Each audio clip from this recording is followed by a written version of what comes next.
Assalamualaikum warahmatullahi wabarakatuh. Masih bersama Wilda dalam Suluk Motivasi. Salam santri Inayatullah. Apa kabar sahabat? Masih tetap bersyukur atas nikmat Allah, bukan? Sahabat, siapa orang yang paling kalian muliakan?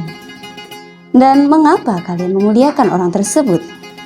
Apakah karena ia adalah orang yang selalu berbuat kebaikan? Apakah karena ia adalah orang yang berilmu? Atau karena ia adalah orang yang kaya?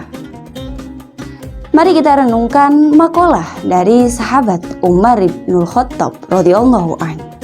Beliau berkata, "Izzud dunya bil mali wa izzul akhirati bisolihil a'mal." Kemuliaan dunia didapatkan dengan harta, sedangkan kemuliaan akhirat didapatkan dengan amal soleh. Sahabat, mudah sekali mendapatkan penghormatan dan pemuliaan dari manusia di dunia ini. Setidaknya, asal kita berharta, bukan tidak mungkin kita dimuliakan. Tetapi, hati-hati bila tidak ada kebaikan yang datang dari kita yang memunculkan pemuliaan tersebut, maka bisa jadi orang-orang tersebut memuliakan kita karena ada suatu maksud tersembunyi. Baik karena mereka menginginkan suatu keuntungan dari harta yang kita miliki, atau mereka merasa iri dengan kesuksesan kita sehingga mereka ingin menghancurkan kita, dan masih banyak lagi. Dan sebagaimana sifat dunia yang selalu memiliki dua sisi, di balik kemuliaan dunia, ia menyimpan sebuah kehinaan. Kita menjadi sibuk dengan harta dunia kita. Kita menjadi sibuk dengan penghormatan, pujian, dan sanjungan manusia. Kita sibuk dengan jabatan dan kekuasaan kita, sehingga kita lupa bahwa kita telah menelantarkan akhirat kita. Kita lupa untuk melakukan ibadah, kita lupa sholat, kita lupa berzikir, kita lupa bersedekah, kita lupa memperhatikan tetangga kita yang kesusahan. Kita dimuliakan di dunia ini, tetapi kita dihinakan di akhirat nanti. Dan kemuliaan dunia ini sifatnya hanya sementara. Dalam artian, ia akan hilang ketika sesuatu yang menjadi penyebabnya hilang pula. Sahabat, akan sangat berbeda apabila kemuliaan dunia ini kita rubah jalurnya menjadi kemuliaan akhirat, yaitu dengan menggunakan harta yang kita miliki untuk beribadah dan mendekatkan diri kepada Allah Subhanahu wa Ta'ala.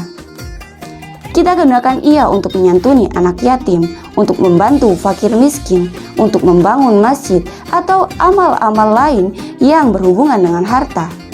Tetapi yang harus diingat adalah untuk selalu mengkoreksi hati kita. Apakah memang kita melakukan semua itu karena kita ingin mendekatkan diri kepada Allah dan mendapatkan ridhonya, atau ada niat lain? Jika ada niat lain di dalam diri kita, maka apa yang telah kita lakukan itu tidak akan menghasilkan apapun kecuali kesia-siaan.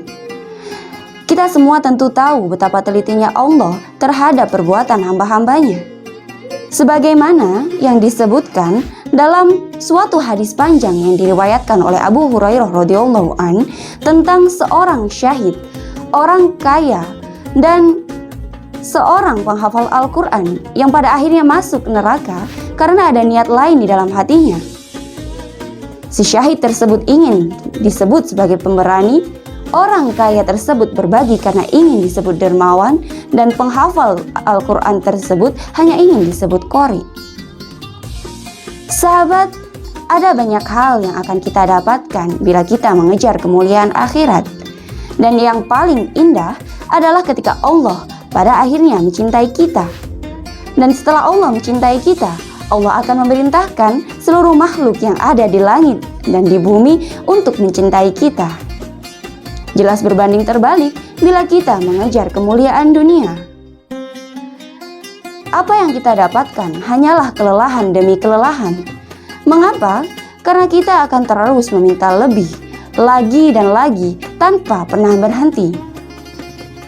Ini senada dengan sebuah makalah yang mengatakan, "Thalabud dunya kasyaribil ma'i bahr."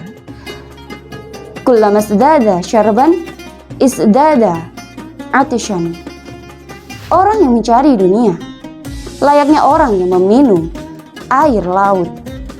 Semakin ia meminumnya, maka ia akan semakin merasa kehausan, dan itu berarti dahaganya tidak akan pernah terpuaskan. Semoga kita bisa mencernihkan hati dan pikiran kita dan memilih kemuliaan mana yang akan kita raih. Sekian, semoga bermanfaat. Wallahu a'lam bishawab. Wassalamualaikum warahmatullahi wabarakatuh.